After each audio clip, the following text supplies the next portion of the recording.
Well, last week, along with our friends from Team TaylorMade, Bob and Mark spent some time with Ashton McCulloch, who's had quite the year already so far, playing in the RBC Canadian Open and the US Open too. And this week, he's getting ready to defend his title at the Canadian Men's Amateur Championship. Here at lovely Coppenwood Golf Club in Uxbridge, Ontario, Canada. This is one of the finest facilities anywhere in the country. Happy to have Ashton with us.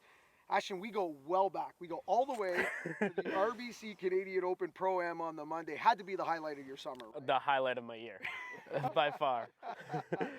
All right, before we get into your year, because it has been a big one, part of the reason why we're talking to you today, obviously we're all members of Team TaylorMade. We're going to get into that a little bit. But next week, you are defending your Canadian Amateur Championship. How's it feel? You're off to Saskatoon. How are we feeling?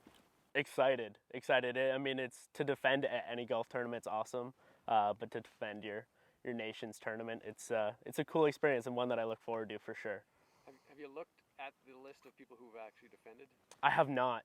And the guy named Mackenzie Hughes who did that. No, he's not bad. It worked out well for him. Exactly. How do you prepare for something like that? Obviously, you've been golfing, but you're going to a course that you probably don't know. But how would you prep for it? Yeah, I mean, you kind of prep for it like you do any other tournament. You try not to get out of your realm, out of your routine. And just try to play good golf going into it. And for me, a lot of my preparation comes from technical work. And then the final week before a tournament, I focus a lot on playing and just hitting different golf shots. And that's kind of what I do when I go to a golf course I don't know. So you're almost in a way just trying to get out of your own way. And just, exactly. Hey, I got to go hit shots now. Right? Yeah, kind of get away from that technical side of the game that's so easy to get trapped into and just play golf, not swing a golf club. You've had a very big summer. Canadian Open, RBC Canadian Open. You went to Pine. Tell us about your experience in the US Open, because it was it Monday after the RBC Canadian Open when after I saw you at Hamilton, you were going to qualify? Correct. Qualified on the Monday and then end up in Pinehurst. It must have been quite the week. Yeah, no, it was an unreal week to qualify and kind of, you have it on your schedule, but it's a longer shot, obviously, to get in. I thought my game was good enough, and then to actually qualify, it was like, oh, wow, this is happening. To book everything was obviously a little hectic, but to get down there, it was an unreal experience just to play against those players. I've played number 2 before, not in a US Open condition like it was, and it was something, but it was super unreal and a memory I'll cherish forever for sure. With the RBC Canadian Open and the US Open, what did you learn about your game and where you need to get to if you want to, which is, I'm sure, your goal to get to the PGA Tour? Yeah, I mean, as much as it was 2 weeks that I didn't play overly well, I took a lot of positives from the week, and I think that was the biggest thing. I took confidence away that, obviously I was nervous, but I performed well-ish with those nerves, and looking at the stats, I know I can hit the ball as well as most of the PGA Tour players, just kind of tightening up short game and making a lot less big mistakes. You've got, again, Canadian Amateur coming up to defend that title, but there's also a USAM out in Hazeltine. What's the rest of the summer look like for you? How hard is it not to jump ahead? Because you mentioned you have these things on the calendar, they're kind of there. But if you don't stay in the moment, they become larger challenges. You've got so many great things on the calendar. There's a lot of us waiting for, we know you're coming. Eventually, there's going to be a professional announcement of some kind. How hard is it to stay in the moment? For me, it's really easy. I love the game of golf. I love getting better at it. I love the pursuit of you're never going to be perfect at it. So for me, and I love practicing. So it's more of just like, hey, I'm going to go to the golf course today and work on my game.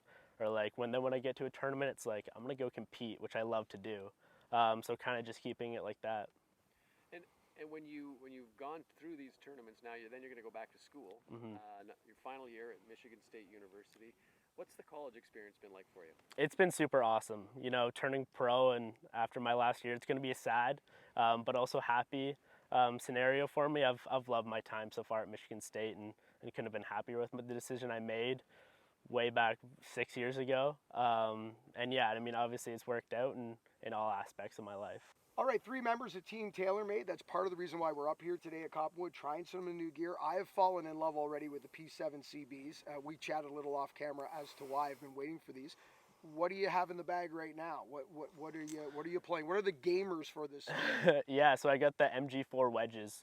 Absolutely love them. I mean, the different bounce options that it give you, I can play off any turf. I still have my trusty P7 MCs in the bag, even though, like you said, the new ones look really good and probably looking at a switch there. I moved to a hybrid this year, kind of get a little bit more launch and playing longer golf courses, playing longer par threes. I can really attack certain pins that I could never go at before with a long iron. And then the QI10 woods are unrivaled. Are you a gearhead? Do you like to look at what's coming down the pipeline and toy with your clubs a little? I do. I have been ever since a kid. Just love looking at new releases of clubs and yeah. So I mean, obviously being on Team TaylorMade and getting a little bit of an early look, it's a dream come true for me. Are you a hard switch? Because I'm a tough switch. I drive our friends at TaylorMade crazy sometimes because I am such a tinker and I'm a hard switch. But there are players on Team TaylorMade on all tours around the world where they go, here, try this, and it's in the bag on Thursday. Are you more of a guy, I need to spend some time with this and get my numbers and feel confident before it'll go into tournament play, or are you eager to just try something? I love trying new things, and there's certain spots in my bag that I feel perfectly confident of throwing it right in. If putter and wedges, I'm like, it works, let's go do it. But there's a lot of other things like the driver in the woods and irons for me. It's a hard switch because those are more numbers clubs. But getting fresh grooves and a longer T-ball always works. If you were to advise somebody, let's say there's somebody at your golf club, 15, 20 handicapper, if you were going to advise them that they're going to go and get new clubs, what kind of advice would you give? What should they do? Get forgiving clubs. I mean, a lot of people make the game more complicated than it is. Why make it harder? It's a hard golf game.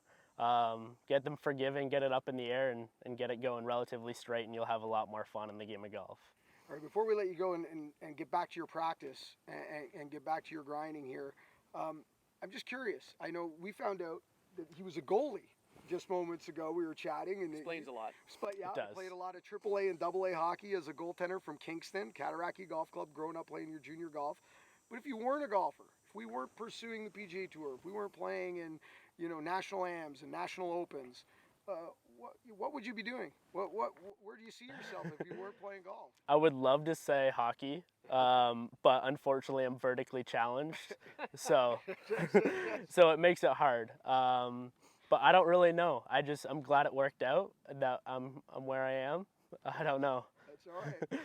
Well, that's a nice way to be if you're all focused in, and obviously you've got a lot of success going on there. So, how much are you looking forward to, and have you got a plan mapped out post-graduation? I don't have a plan mapped out. I mean, obviously with PGA Tour U being announced a couple years ago, it's a great avenue for us college golfers. So I'm kind of just focusing on having a good senior season and then hopefully getting status that way. And if it all doesn't work out, then I'll go to Q school, which I know is hard, but yeah. Well, Ashton, it's been great getting to know you. Bob, Adam, and I, and all the Canadian golf communities, can't wait to see you perform this summer. We're all looking forward to watching your career unfold, and it's been a pleasure to start to get to know you. So, unfortunately, you're going to have to put up with Bob and I likely for quite a bit of time. The way you're playing these days, you don't get to shake It's us. good company. No, thank Ask you. Mike Weir how long he's been put up with Bob for. All right, Adam, back to you. Hey, he's got one bright future, that's for sure. Now stay tuned to our YouTube channel. We've got a lot of fun content coming out with Ashton McCulloch very soon.